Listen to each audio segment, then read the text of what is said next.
What I'm saying is, at the end of the day, I've had so many, not just Asian Americans, but Hispanics, anyone who does not speak English sits in the jail for an additional 2 to 5 days waiting on translator. Mhm.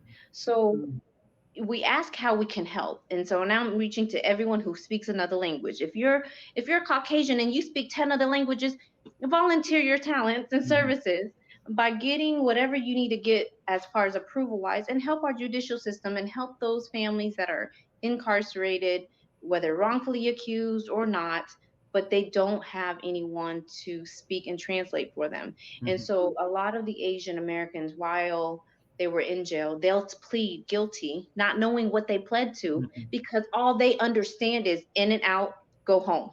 That's Mhm. it. They Yeah. don't understand probation. They don't understand fees. They don't understand check-ins. They don't understand the protocols of being released or fighting for what they call is justice.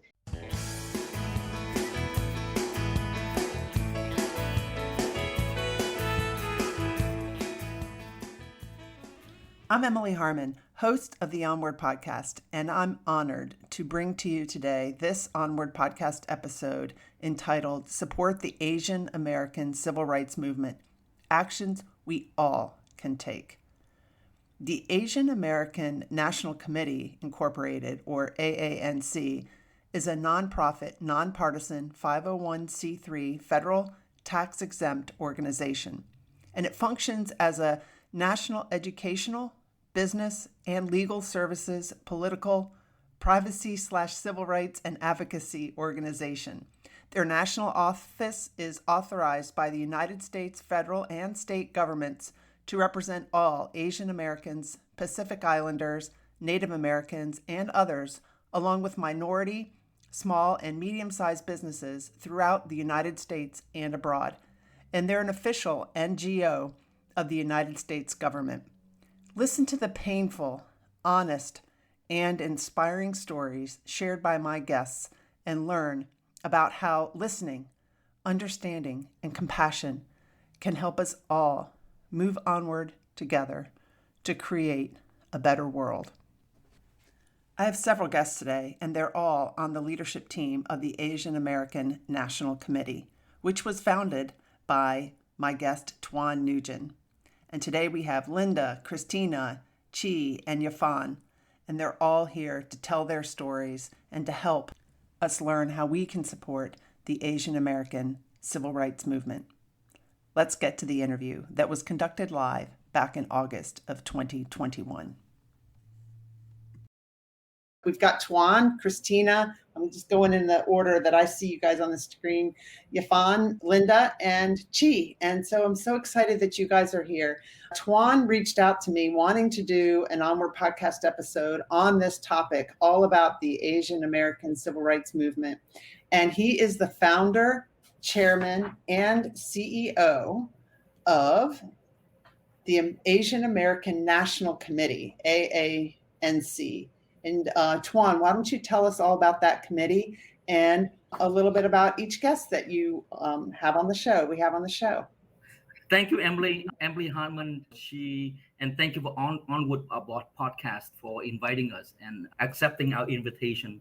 So my name is Tuan Nugent. I started the ANC 21 years ago because I want the Asian American experience into the American community. And back then, there was no national organizations that represent Americans because our interests a little bit different than others.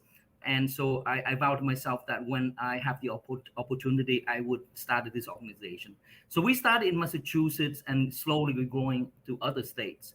Last year, the pandemic kind of slowed us down, but now we are coming back tenfold. We have wonderful staff today. We have over, I think, 70 volunteers and interns from all over the country joining us. So I'm very happy, and we're doing a lot of good things. We're very active when it comes to the civil rights movement, businesses, and also we are partnered with a lot of federal agencies, organizations that can really help Asian Americans in many areas in business, civil rights, and others. And for doing that, we have these wonderful staff volunteers joining us. So we have Christina. Manasala, she is the director of our Office of Medicine and Telehealth. And we have Yvonne Zhao. She is the director of Office of Economic and Business Development. And then we have Linda Ngo, our NO. She's the director of the strategic communication outreach. And of course, Chi Lu. She is in charge of our Office of Financial Security Solutions. So we have these wonderful staff. In fact, we have over 70% of our staff are women. So That's awesome. It's amazing. And in fact, last month, I got an email from a national women organizations that they nominated us as Champion of Women Award. It's going to be in Irvine on November 4th. So, and that's a national award, right? Champion exactly. It's that's amazing. Award. It is amazing. So, like I said, I'm very proud of who we are, what we do, and we are one of those organizations that we don't talk. We educate people and we act on it. And although it is an Asian organization, we help everybody, regardless of race, gender, and other background. We are really the true rights movement organizations where, like Dr. Martin Luther King said in his speech, that we should be judged by our content, our character, as opposed to our color of skin. So we really stay on that message. And lately we've been very active with the American Civil Rights Movement, the hate crimes. In fact, we partner now with the Department of Justice. Last month, they asked us to present them a preliminary proposal on hate crimes. So we're very active. We partner with the White. We also have connection up at the White House as well. So we're very active, and I'm thankful to have, like I say, these wonderful volunteer staff that are passionate about it. I was just curious, like, what's a typical day, or what are some, you talked about partnering with the Justice Department, but like, what does it look like? What are some other things that your organization does and what do you get involved in? Yeah. For example, we partner with USAID, which is Christina, she can share later, the Federal Communication Department, the Department of Education, the State Department. In fact, right now, we are trying to help a lot of Afghan refugees coming over to the States. So we're very active with that because I was a refugee years ago. So from Vietnam. So I know exactly how these people are going through. It's horrific what's happening over there. So we're doing everything we can to help those refugees, whether they're coming over here or once they arrive here, we can help them with it. Because they're also South Asian. So like I said, we help anybody that reaching out to us. Yeah, that's awesome. And so I'm going to just put a banner up with your website, and that there's a lot of really good educational material and articles all about the organization, all about the movement and the Asian American Civil Rights Movement. And today in this discussion, I would really like to learn your all stories and what you want to share, and then how listeners of this podcast in the future, because this is live now and it'll be played as a podcast and some people watch it on the replay too, what we can do to help, how we can better understand the situation and actions we can take. Exactly. Mm-hmm. Okay. Well, we're going to introduce Christina first? Yes, please. Yeah. So Christina, are you ready? Sure. Hi, everyone. Great to meet you all. And thank you, Emily, again for hosting this podcast. To tell you just a little bit about my background, I'm Filipina. My parents immigrated from the Philippines to California, and I was born and raised in the Bay Area. From there, I studied neuroscience at UC San Diego, then moved on to study epidemiology and biostatistics at USC. Right now, I am the director of the telemedicine and telehealth sector of the Asian American National Committee. Like the name sounds, we're focused on providing access to healthcare and telehealth care services, specifically to the Asian American Pacific Islander communities. But obviously, we do want to expand beyond that scope. One really exciting project we're working on right now, aside from granting access to medical and mental health care services, is a suicide prevention webinar that we are working on in anticipation of September, which is Suicide Prevention Month. Mm-hmm. Oh, wow. Okay. Did you want to share a little bit about, you talked about when your parents came over, what did you hear? What stories did they share with you about what it was like to come to the US from the Yeah. Philippines? Well, as from what I've heard, they definitely encountered a lot of discrimination with housing, finding jobs, but I felt like my parents did, a wonderful job of ingraining the culture in me, of course, and having so many family members around. But there was, one thing that I did kind of write down as I was thinking last night what to talk about is a feeling of belonging, I think is, kind of vague, and Asian Americans being deemed as more of the model minority, there was more of a pressure, I think not necessarily internally, but externally to perform. And I think the feeling of belonging, started from middle school and high school and, through college. And, I think within science and technology and research, definitely internally and externally with companies, diversity is one of the suits I think that could have been or could definitely be improved. And, that is something that I could go on and on, but maybe you could ask more questions if you'd like to. Yeah. Was it a feeling of being, like self-conscious, or was it a feeling what you got? Maybe I was an overly confident child, but I think, it was more of like, to say, for instance, if this is a great example, like dressing up with friends and, who's like dressing up as the Spice Girls, like which Spice Girl was I supposed to be? It just, Yeah. and of course, that's a silly example, but, it's true. And, it goes to show from, a social setting to, the textbooks. And I think that goes for a lot of people of color, and a certain narrative that is taught to children and was taught to me as a child.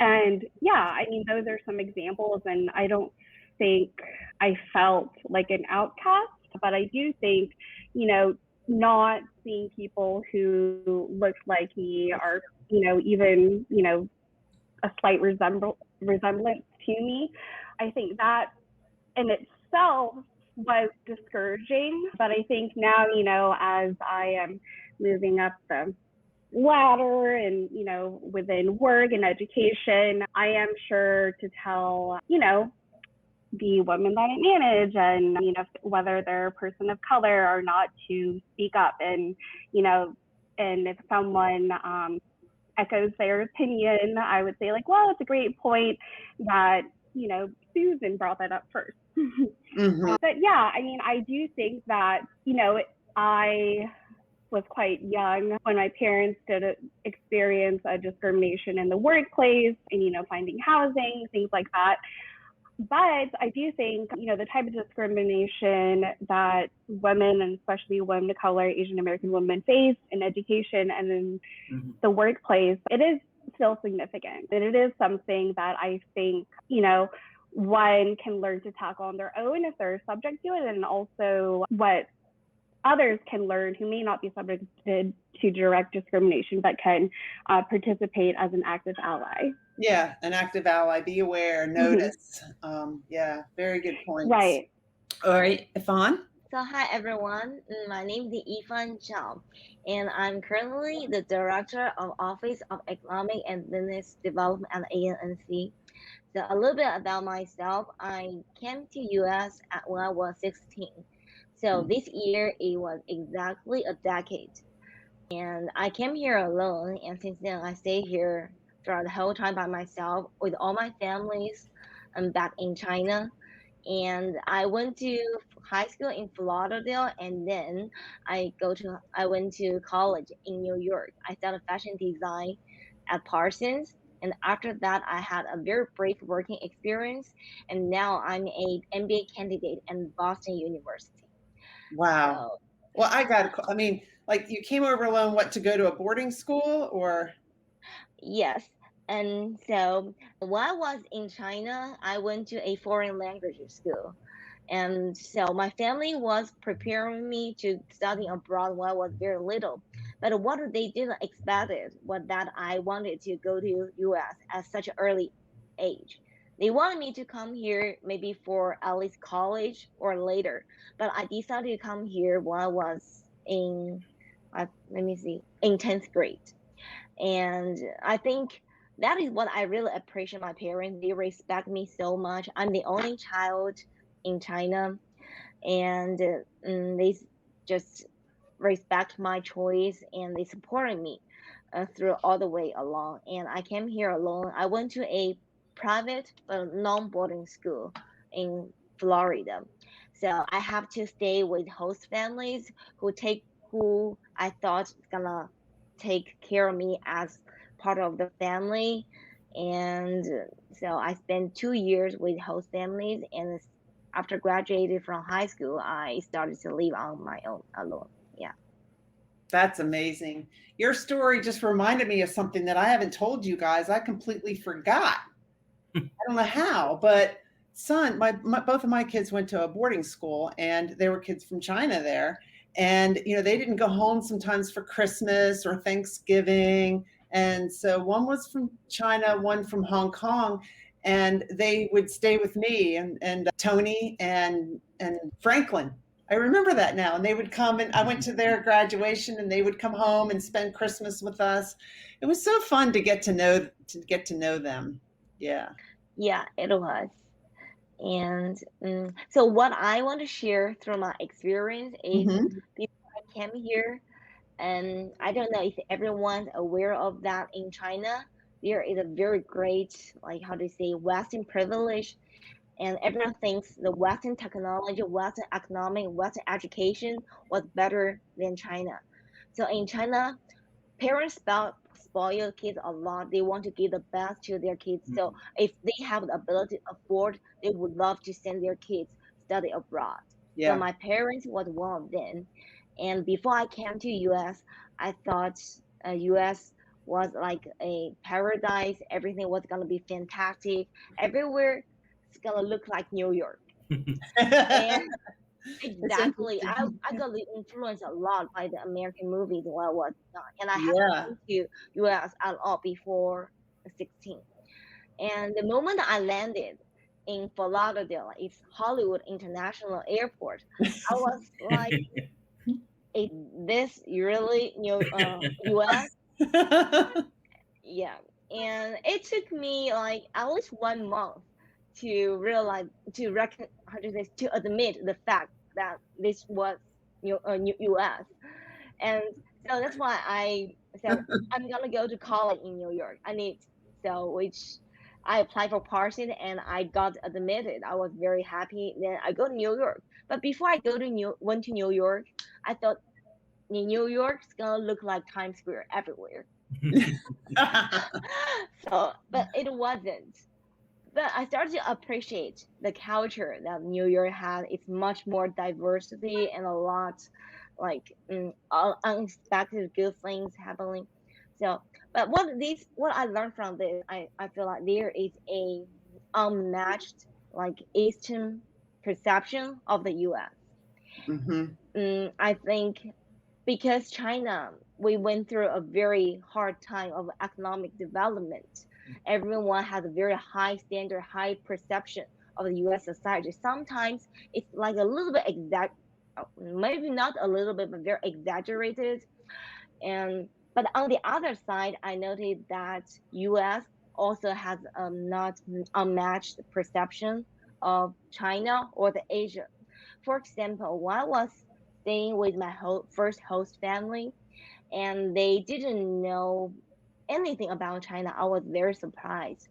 I mean, I thought they are gonna at least prepare something, but they didn't know how China looks like, and they started to teach me how to use microwave, which I know it's not typical, but I was just a little bit like surprised. So that at that moment, I realized that U.S. people does not understand China like as much as Chinese people understand US, because we got a lot of like information and introduction education about the Western society will pay a lot of focus on U.S., but in the U.S. people do not do not get enough information about China. I think there is a unbalanced perception. How can we better educate ourselves? I think a very good way is traveling. Yeah. Yes. 2 years ago, I married a white American man, and he didn't know anything about China before he met me. And I tried to teach him all kind of things. For example, in China, we don't split the bill. There's always going to be one person who's going to pay for the whole table. It's like the tradition to show your friendship. The whole table. Okay. Yeah, the whole table. Whoa. And then next time, the other person's going to pay. Say, hey, you paid last time, so it's my turn this time. That is how we make friends with each other. So this is something brand new to my husband, but he picked it up very easily. And when my parents came to US, he paid for everything. I was very happy about that. But I think I would limit my friends. Yeah. But I'm not saying everyone needs to pay the bill here, but it is just an example of how the culture different in two country. But even though he still didn't know enough about China just by the words I talked to him, until I took him to China for a 2-week trip. Only in my city, Chengdu. I didn't show him other cities like Beijing, Shanghai, and he was totally impressed. He said, "Ifan, I have never imagined China like this. It was so modern." And it was so large. Everything was just so new. Whereas in New York, we have like building from centuries ago, but in China, everything was new. So and since then, he started to bring back what he learned from China and introduce to his friends. I feel like that is a very important way to let people, like Western people, know more about China. You have to really see it. You have to see it from your eyes and know it by yourself. Teach yourself. I think that is very important. That's important. And if you can't afford to travel, talk to people like you, or just open your mind to there's other possibilities than just how we see it in the movies or what we see on the news, things like that. Yes, exactly. Yeah. So Hi, Juliet. Thanks for joining us. She works for the Navy. I was talking to her last night. She's going to be on a podcast soon with me. We're going to talk about improving housing for the military folks. Yeah, because that's been in the news lately, and she's in charge of a lot of that. So we're going to talk about that at some point. That's great. Thank you. So that's a great story about, how we can, and that helps with this Asian American civil rights movement, just as we just get educated and try to understand each other and notice that we all are going to have a bias. We're all going to have biases. We all are going to think we, know something and find out, but be open to, your view of the world isn't the only view. Yeah. Hi, Russ. Thanks for joining us. If you guys have any questions, please feel free to ask them. Okay. Chi is next, right? Yeah, Chi. Hello, everyone. So my name is Chi, and thank you, Emily, for having me here on this podcast. Well, instead of sharing my story, I would like to dedicate this moment to talk about someone I know. Well, this true story is about two people who committed crimes, and they went to jail for the crime they did in their teenage years. I'm sorry if I get a little emotional. That's okay. So the first story I would like to share is Mr. Lee's story. At the age of 7 in 1983, he was immigrated with his handicapped father and his sister through Cambodia jungle to the border of Thailand, where his family stayed temporarily for 4 years, not knowing if they could make it to the land of freedom. After staying in the refugee camp for years, they finally made it to the US. His family settled in Pomona, California with his uncle family. After about 6 months, his father started, to a new relationship. Since that day, he and his sister started to have emotional hardships, which stranded their relationship with their father. So Mr. Lee particularly got yelled at for every little thing that he does. He ran away at the age of 15.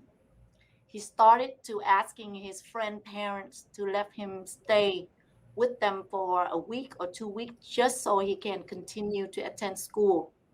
But that didn't last very long. Because of the lack of parental guidance, he started to hang out with the friends that have similar problems or situation like him. That's why he got into trouble with the law.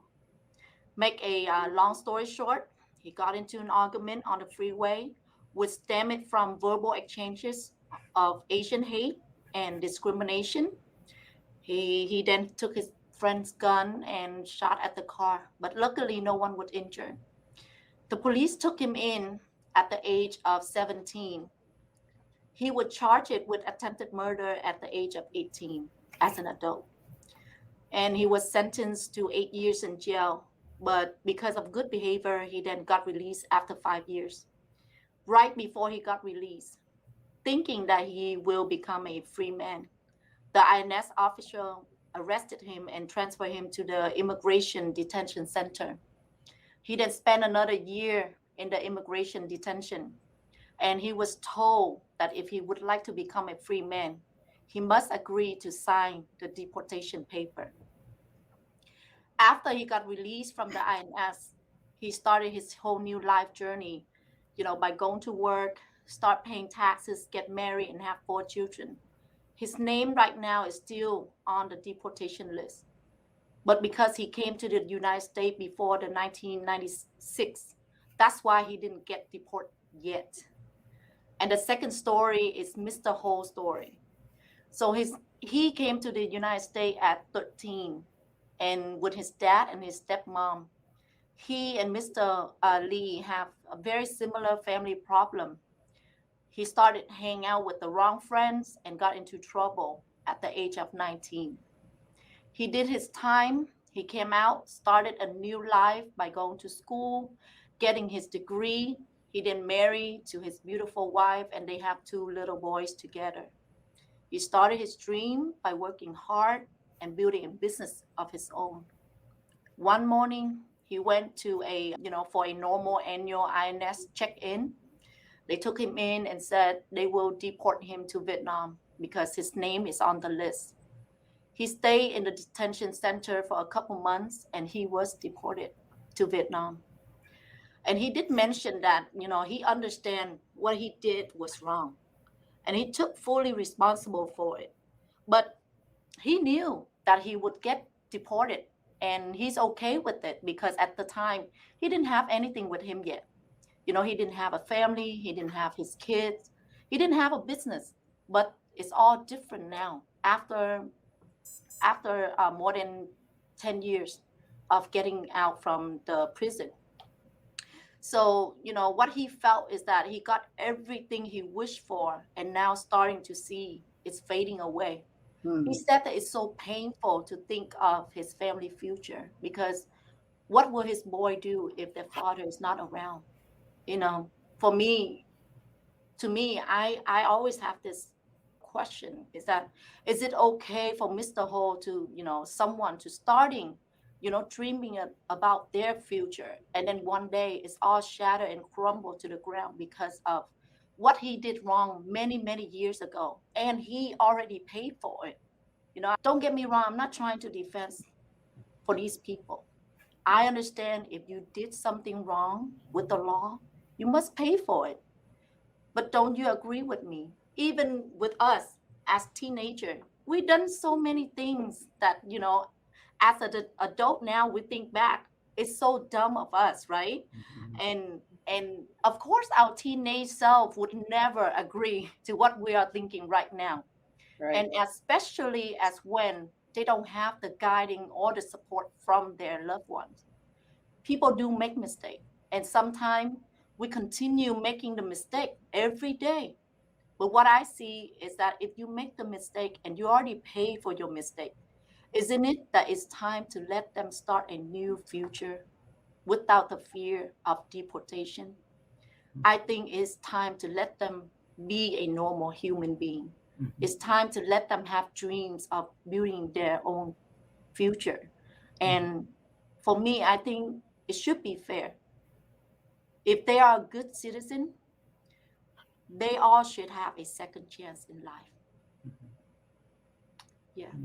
So that's why I would like to dedicate this moment to share with people how, people out there, they are in the situation of getting, the fear of getting the deportation and not knowing what their family gonna be. Just like Mr. Ho, his family is here, his wife is here, his two sons is here, and he's back in Vietnam. And he can't really do anything about it. It's heartbreaking. And if I could interject real quick, Emily, this is part of the American Civil Rights Movement. Right now, we partner with Congressman Garcia, Illinois, on the New Way Forward Act. It's part of the whole criminal justice reform. These stories are horrific, but what's sad about it is happens every day. Yeah, that's not an unusual. Those aren't unusual stories. It's not new, and we need to change that. And how to change that is to make the judge have more discretion on each case. And each case, the judge should have look at the whole picture, the person, family, the community, get them together, and give people a second chance. For example, a lot of these people committed very minor crimes, right?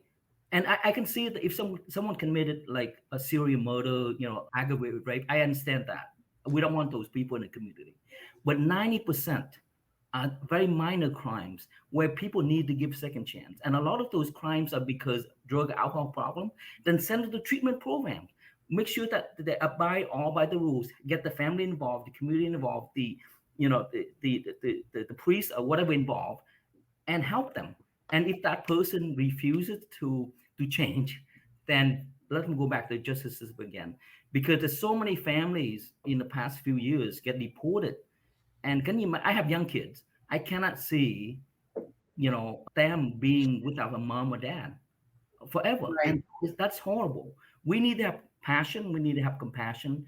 And that's one thing that our organization, we are very passionate about. We want change.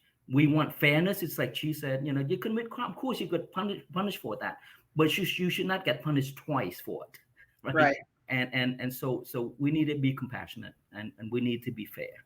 And that's part of what we do.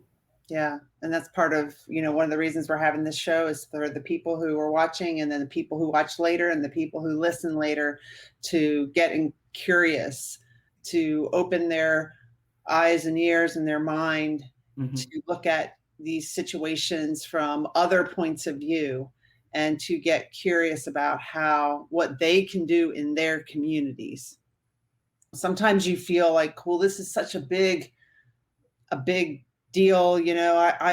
I'm helpless. I can't do anything, but there's, it takes everybody understanding and everybody keeping their eyes and ears open and everybody taking just the little actions. Right. And join us, join our organizations because we are power in number. Join us because we are on the same page. We have the same passion. Join us so your voice can be heard. Yeah. Exactly. Thank you, Chi. You're welcome. Thank you. Do you know both of them personally? Yes, I do. Yeah, so I just want for their story to be heard so then people will have a better understanding about immigration, about criminals. And, each case, it should be treated differently, not everything the same. I mean, I understand if you continue making the mistake, then of course, we don't need somebody like that in our country.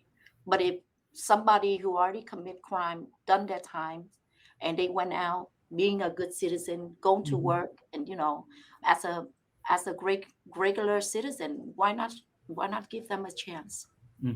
Well, and I think it's not I mean, there's a lot of people that have those issues and they're not subject to deportation, but they have challenges because of something that's on their record when they've got years of doing good. Yeah. And I can relate to that because I've been through it with my son. And for a decision he made at 18 and an action he took, and he was suffering from alcoholism. And, I'm not going to go into it. We talked about it on an episode with him, but my point is that is still weighing on his shoulders at 28. He'll be 28 Friday, 10 years. And that decision could possibly impact some employment and other things. It has impacted his ability to get employed. He's been sober for 5 years. He's doing such great things. He's a student, an engineering student, but that decision that, was at 18, that an ADHD kid makes at spur of the moment impacts the rest of your life. And I agree. I support you guys on that. And it should not define who you are. No, it's not who he is. Exactly. It's not who he is. And like I think Christina said, I think it was that, or maybe it was Chi, I can't remember, but, we can all think about, well, I'm 58. So, things I did back in high school and stuff like that, wouldn't make the internet or the papers because we didn't have that kind of stuff. But everybody has something like that, or a lot of people do, that think, well, but for the grace of God, there go I, I didn't get caught. Yeah, definitely. I mean, I think your son and I are about the same age. And I can't imagine, something that I did as a teenager to prohibit, potentially finding a job. Yeah. So, yeah, rehabilitation is definitely important. Yeah. Linda? Gosh, I don't know if I want to come after everybody else, and thank you again, Emily, for having us on your show and truly being a part of helping the Asian community get a voice. And I think, just a snippet of my story. I am Linda No, Vietnamese. My family and my parents are all from Vietnam. However, I was born here. But shortly after I was born, at the age of 3, my dad shot and killed my mother when I was 3. So I've kind of not only taken the brunt of the discrimination of an Asian young girl, but at the same time, I had no parents.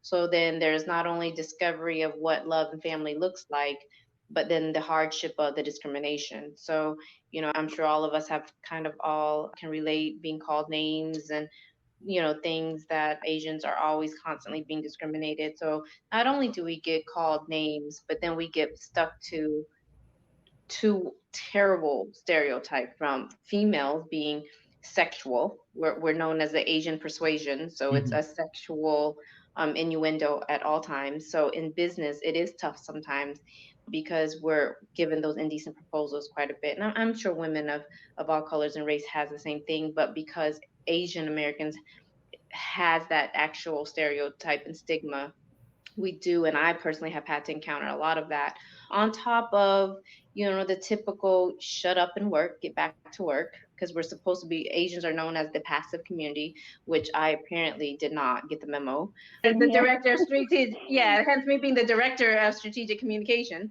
But at the end of the day, and then on top of that, I'll take the stereotype of great at math. I'll take that all day long. But other than that, I mean, there's constant, from childhood to even now adulthood, there's constant bully, there's constant harassments, there's constant, yuck and noise. So give me an example. I've been told you don't belong here. So because I'm supposed to be be quiet and work a bee, I went the total opposite. So anything you told me I can't do, I did it. So I was the only Vietnamese woman-owned bell bonding company in the entire country, and probably multiple countries at that. So I've seen the political side. I've seen the criminal injustice side. So there are moments where I will insert myself in areas that I wasn't invited because I was being the voice. I was being a voice for fellow Asian Americans or Asians who couldn't speak. And so I would be told, shut up and get back to your country. I'm like, well, funny, I was born in Oklahoma. So I'm actually in my country. So, I mean, there's a whole lot of, nasty remarks. And, we do get a lot of bullying. Every now and then you get into a room and people are like, ew. And especially now with the coronavirus, they kind of tend to blame us, or we have had fellow Asians that have been hurt just because the color of their skin. And ultimately, you call me uneducated, but I could be on our Zoom call. I can't tell you Jilu or Yifan's or Christina's or Antoine's ethnicity. Because sometimes we're a mush pit. We're 2 or 3 or 4. So how do you sit here and just hate something we can't even identify? I mean, there's so many times I've gone into nail salons, and Vietnamese are notorious for the owners of nail salons. They don't even know I'm Vietnamese. So sometimes, if people could just stop and learn about each other, regardless of what they see, I think that would be one of the best positive steps, whether it be civil rights movement or humanity movement. And I think any type of movement starts with humanity. And if we could just stop and understand that we all bleed the same. I'm sure in every single race, a dad has shot and killed a mother. Yeah. I've been raped. I'm sure in every culture, somebody's been raped. I've been cheated on, lied to. Every single tragedy, and I don't want to spend our time going through my tragedies, but every tragedy that I've gone through, I'm 1,000% sure somebody else that's not Asian American has gone through. So I want people to strip the blinders sometimes and understand that problems and hurt and pain has no color. And until we can truly strip this meter of I got hurt more as this color and this race, and somewhere in the lines of community, we've gotten to the point where we're trying to compete on who got hurt the most as an ethnicity, and we're fighting for a pity party or something. At the end of the day, if we could all just understand we're all humankind and we're facing, depopulation at this point, regardless of how we do it, whether it be self-on-self murders, whether it be sickness and illness, everyone's dying. So if we could just truly focus on how to uplift each other, regardless of what it is, by asking questions. Like Jilu said, there's so many people in the jail system, and deportation issues. When I was a bail bondswoman, they're like, you don't look like a bail bondswoman. I'm like, well, here I am. So, and don't get me wrong, I'm strutting it in high heels. I'm getting folks out of jails in a suit, and judges thought I was an attorney at one point. So, but what I'm saying is, at the end of the day, I've had so many, not just Asian Americans, but Hispanics, anyone who does not speak English sits in the jail for an additional 2 to 5 days waiting on translator. So we ask how we can help. And so now I'm reaching to everyone who speaks another language. If you're Caucasian and you speak 10 other languages, volunteer your talents and services by getting whatever you need to get as far as approval wise, and help our judicial system and help those families that are incarcerated, whether wrongfully accused or not, but they don't have anyone to speak and translate for them. And so a lot of the Asian Americans, while they were in jail, they'll plead guilty, not knowing what they pled to, because all they understand is in and out, go home. That's it. They don't understand probation. They don't understand fees. They don't understand check-ins. They don't understand the protocols of being released or fighting for what they call as justice. Even I don't understand it. I remember when my son was in jail, I'm like, what's bail and bond? I don't even get any of this stuff. So I can't imagine being in another country and not getting it. Right. So, and the literature and the articulations of law is so intimidating to people that, especially if you're innocent and you're sitting here looking at life. And so I've literally have fought for any of my clients as an attorney, as a bail bond woman. So, and it's been really funny. And like I said, I've inserted myself, and I definitely did not get the be quiet and sit down and hush memo as an Asian girl. So I went against the grain, and I did whatever I could to be the voice. And at this point, I'm the voice for our Asian community here in Dallas, as well as non-Asians here in Dallas. So I'm just the voice of fairness. What do you think gave you that? Why do you think you turned out that way, that you are going to speak up? I think a lot of it was anger. When my dad shot and killed my mother when I was 3, and he did 5 years in jail and got 14 years served on parole. But outside of the jail, I was like, oh, I got to go be an attorney, because that was not enough time. I was so angry. Uh-huh. But whenever I pretty much had my first child when I was 19 based on all of this, because I was passed from family to family. So I lived a foster style family. So I was never accepted. I was never good enough. I was always the third wheel. And this is amongst our own Asian families.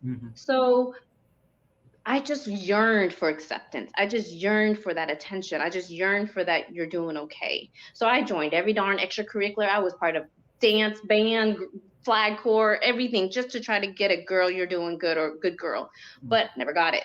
But I think, but because I was yearning for so much attention, that I had to make some type of noise. And I just created my own pathway. And when I got older and I did have my first kid, I was like, you know what? I'm going to show them how it's supposed to be a real family. And then, you know, I kind of stripped the anger a little bit, and I said, okay, he's sort of trying. So to this day, you know, I've helped him try to get residence, and, you know, me and my dad have been good, and I've tried to make sure he's taken care of, and whatever they need, I'm there. So. Wow. That's amazing. You've got compassion for your dad.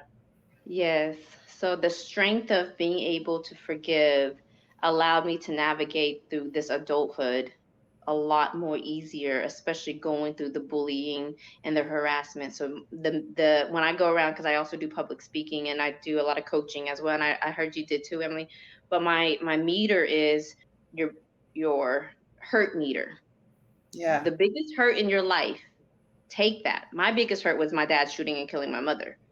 That's the biggest hurt of my life. So as an adult, if anybody comes at me and it can't top that, that's nothing. I'm good. I got it.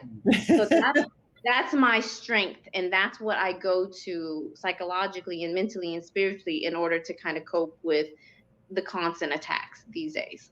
Wow. Let's look at that. Let's look at some comments. I can't tell who posted this, but they said great comments, Yvonne, about the traveling and cross-cultural understanding. I remember, I think my daughter was in like a freshman in high school at boarding school, but we went on vacation to Budapest because my brother lived there.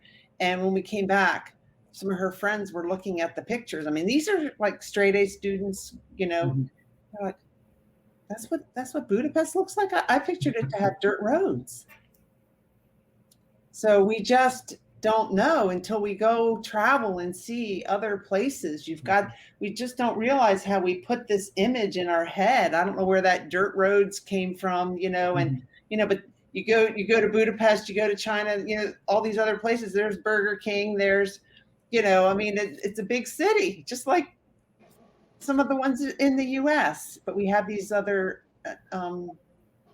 opinions or views in our head. Hi, Deborah. She's my neighbor. Hi, Deborah. Thanks for watching. Your individual stories are powerful. Yes, for sure. And we need to see each other as humans first and practice compassion. Deborah lives compassion every day. I know she does.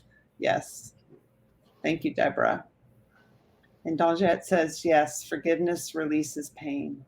It sure does. I think a lot of us are walking around with pain and we haven't forgiven, and the forgiving doesn't mean that you condone. Yep.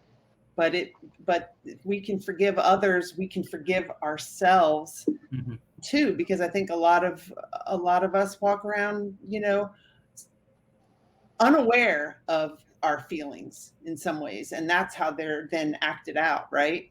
I mean, you know, the story you told, Chi, I mean, I'm just thinking that, you know, the guy on the road was so angry, but he was unaware of, you know, kind of, it was subconscious about where it's all coming from. Yeah. True. It's that I heard there's an old saying that the longer you carry the guilt, or the heavier it gets, right? Yeah. You can't move forward. It's just unnecessary weight. And, you know, I'm like you said, I'm a rebel. I'm that, you know, going against the grain. So I'd rather not lose twice. And so that's what I teach, is that when something happens to you, you're a victim first time. But if you allow yourself to hold on to that, you're re-victimizing yourself. And this time you're the assault. You're the one that's assaulting yourself.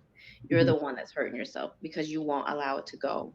So if you can kind of get in that competitive spirit and use whatever pain and hurt as a tool to empower, then use that situation to empower yourself. And, and I think it's just a matter of, again, learning each other, learning one another, and finding that energy that you can really call on and say, hey, Emily, I'm having a bad day. Help me fight this through. And it's truly, and in that comfort, there's no color, there's no race.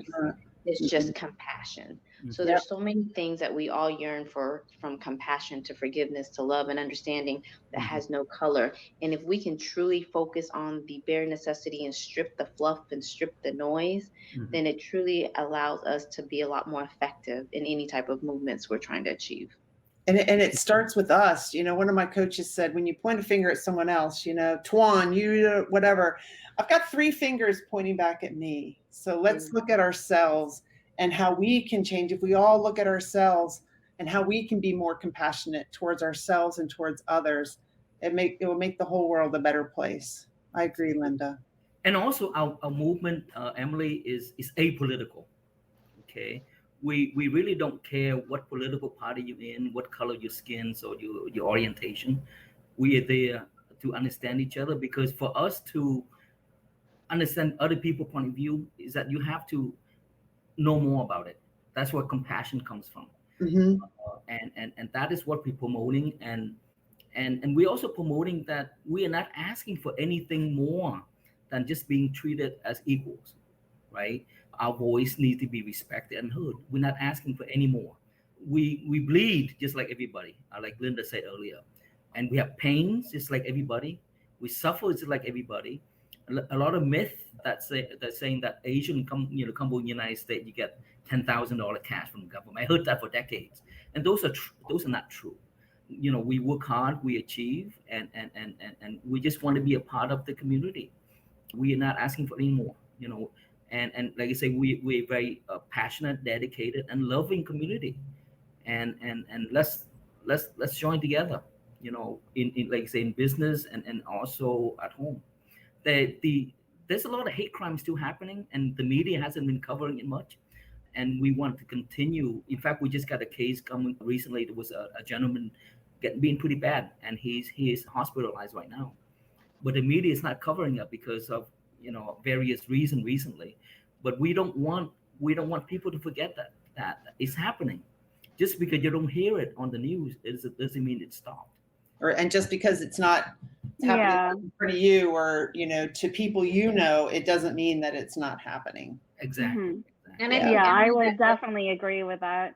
Yeah, and I think those are the types of conversation I've had with my friends. It's like, in the media, the Asians and anything else is not worthy enough to even make mainstream media.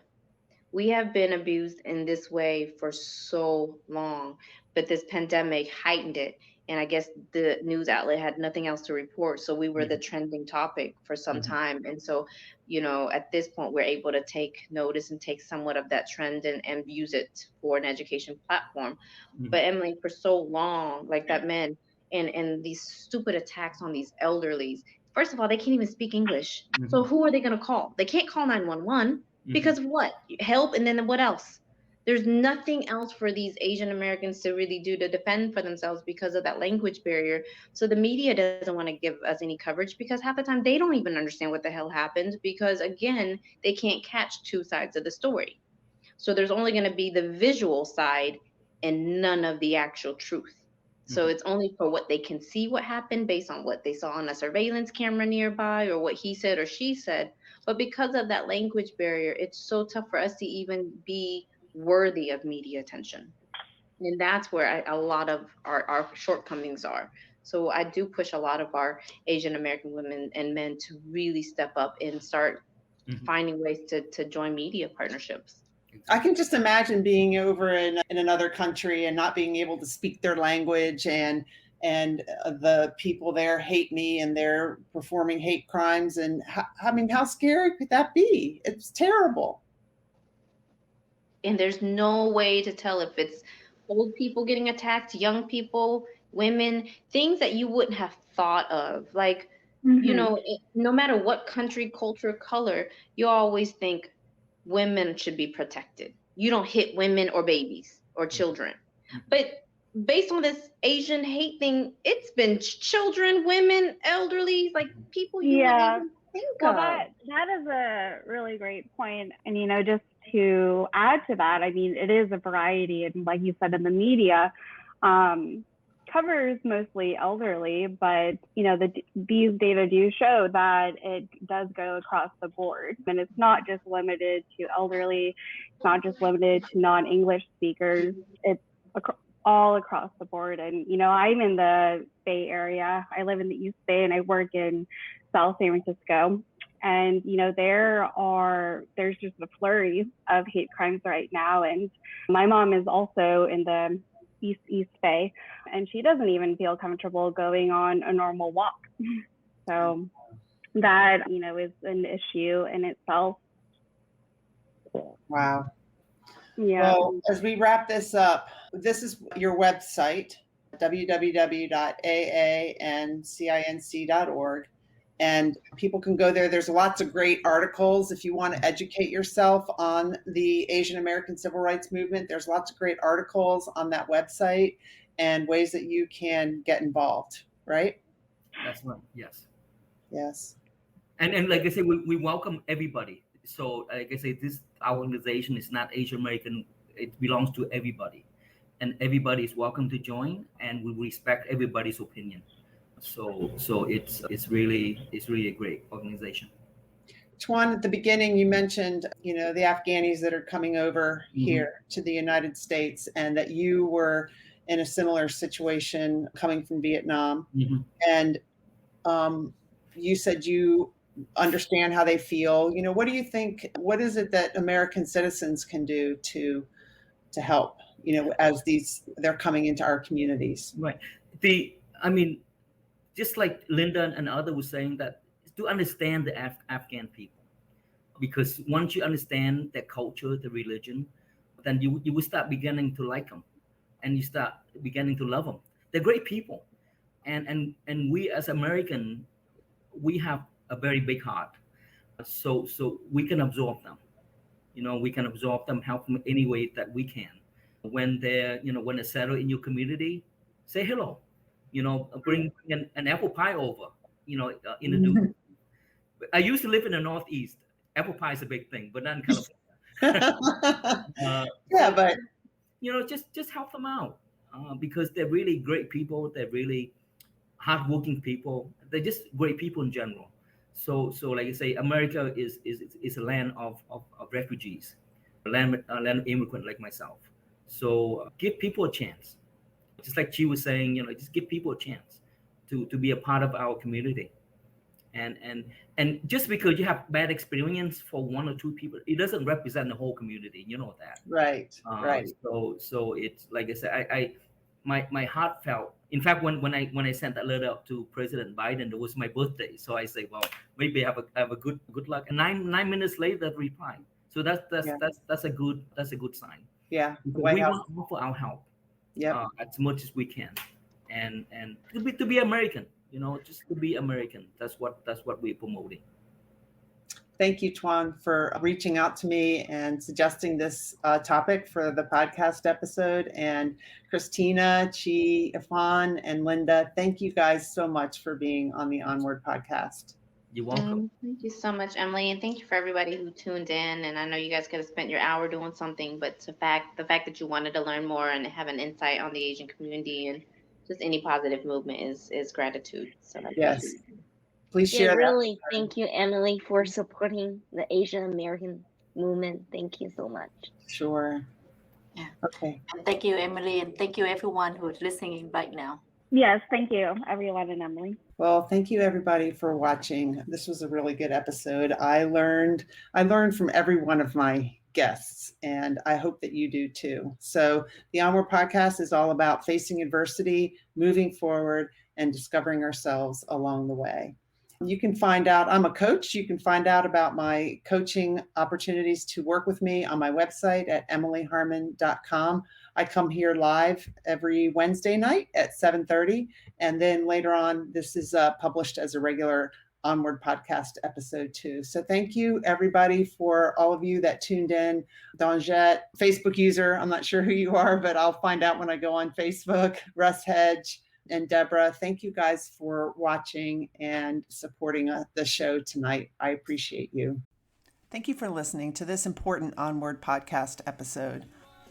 You know, people from all over the world listen to this podcast, and I appreciate every single one of you. As I'm looking and talking into this microphone, I don't know who you all are. I would love it if you could leave a review on Apple Podcast or wherever you listen to your favorite podcast, and also message me on LinkedIn or on Facebook. Let me know who you are. Let me know what you like about this podcast. Let me know what other topics that you would like me to cover. Thank you, and let's move onward together.